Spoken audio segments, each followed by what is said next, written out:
I know, Carla. Hi, Internet. How are you? It's Great to good to see you. see you. Yes, I'm a big fan, so thank you for it. It's great to be able to speak with you. Oh my goodness. I'm a fan of yours. I don't even know why you playing. Last time I saw you, you were doing romantic leads and now you've been slumming in the world of true crime for a minute. Yep, trying to diversify the portfolio. I know that's right. I know that's right. I wanted to ask you this as an actor, though. I know that you were an adjunct professor at the University of California at some point, and there's a scene where your character Freddie is in a shampoo bowl getting his hair washed, and there's a single that Denzel Washington glory tear that rolls down his face. And so I'm curious to know how you would explain executing that type of choice where you're basically still and you're on your back Yeah, to your students, how you connect to a character that strongly that you make that kind of choice. I got this audition while I was teaching at USC, so I talked my students through the process. When I got Wow. the audition, the character Freddie is just so far fetched. It's unimaginable the things he's lived through. And I was like, there's no way I could even do this role. I don't have an entry point. And I told my students sometimes that the main goal when you're doing an audition is to do the least embarrassing job. Like, because there's sometimes you don't think you can pull it off. And so my goal was to do the least embarrassing performance for the audition. And I told them about it. Somehow I got a call back. So I'm just shocked still that I'm here speaking to you about this process, but they got to see firsthand how you go from not understanding a character to landing the role and to just trying to put yourself foot forward, even though everything's not in place. Ooh, I'm glad I asked you that then, Yeah. because when I saw you play Freddie, that one thing stuck out to me as an artist. So I'm glad I asked you that. I also wanted to know, that the character of Brenda comes in and she's, firing you up, telling you, you can be in management, you can do this, you can do that, and it makes you, as a character, kind of light up on the inside. And I'm just curious for you, when was the last time someone lit you up with inspiration? Wow. My kids, my wife, my family, they are my joy and lift me up. And the greatest joys are just being with them, traveling to new places. And yeah. I love that. And last but not least, since you've been slumming in this true crime world, do you have a true crime series that you kind of, connect with and that you really love? Well, I am stuck in watching 6 and 8-year-old shows. So the kids haven't evolved to true crime yet. So I'm still stuck on, yeah, fairy tales and goblins and yeah.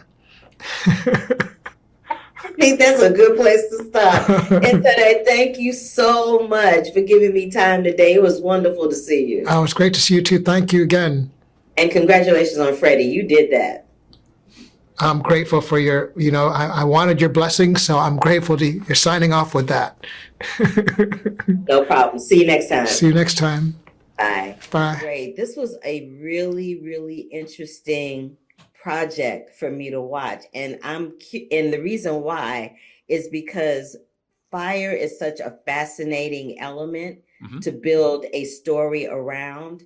And I know that you got this from the podcast, but I'm just curious to know that in some of those shots, they were very, very creative. Yeah. And um especially the ones where you were dealing with practical fire. And I'm Mhm. just curious to know what it took to do that safely and what it took to make it look as beautiful as you did. Because it made me want to be like, oh, fire. And we all know, you know what I'm Right. saying? We all know we shouldn't be like that about fire. No, that's okay. So that goes to the whole team. So all I did at the very beginning was I just said, look, I've seen too much bad CGI fire. And I want to figure out a way to go back to basics. If Ron Howard could make fire look great 35 years ago in Backdraft, or 25, however many years ago that was, we have got to find a way to do the same thing. And so we looked at movies that do it really well now in the modern age, and we looked at films that did it really well back in the past. And what we figured out was to do a fusion of the two. So we put in practical fire in places, and then we built CGI within that practical fire. And that's how we did it. Because we had the practical fire first. So the guys working on the CGI knew exactly what it needed to look like. Oh, okay. It was brilliant. Thank you. And especially the scenes where it's kind of just raining down. Yeah, we love that.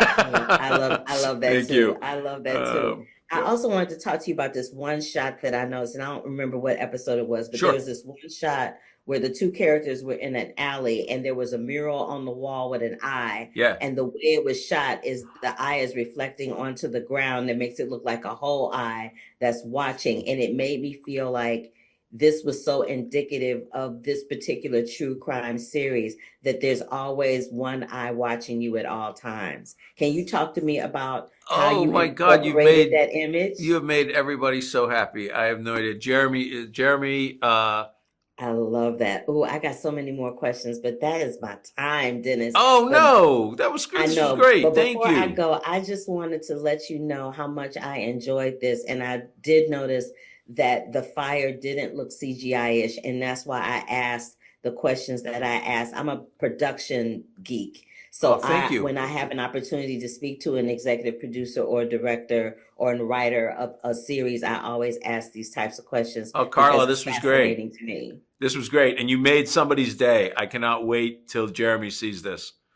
Thank you. Good. Well, I'll give you a big thumbs up for Jeremy and everybody else on the crew, because y'all did that. Thank you. Thanks, Carla. You're welcome. Bye. Bye.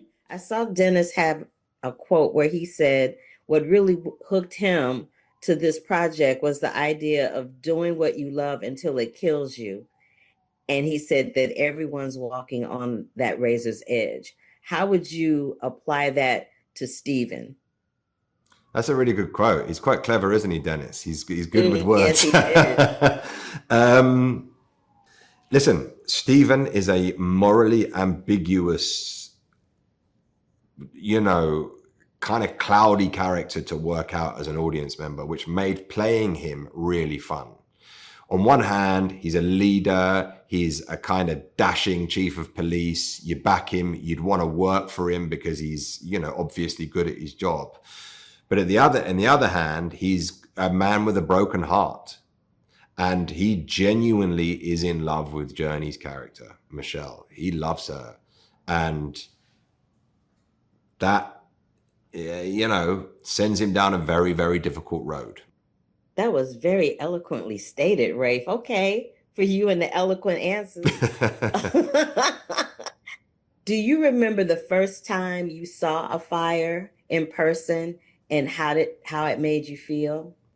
Yeah, it's funny. The humans have had a fascination with fire since the Stone Age, and this is,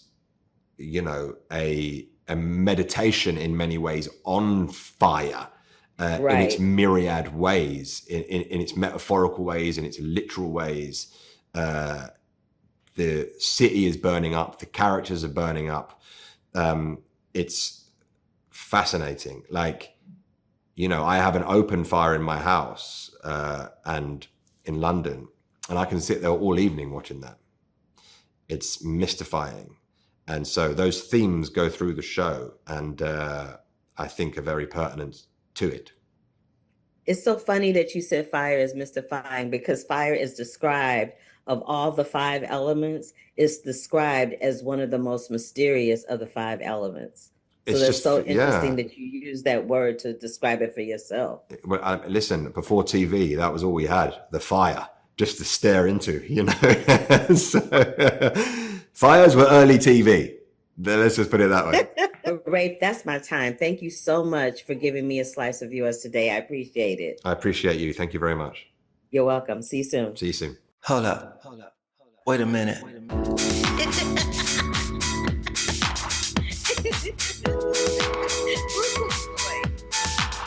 I wish you love, peace, and hair grease. Love, peace, and hair grease, y'all.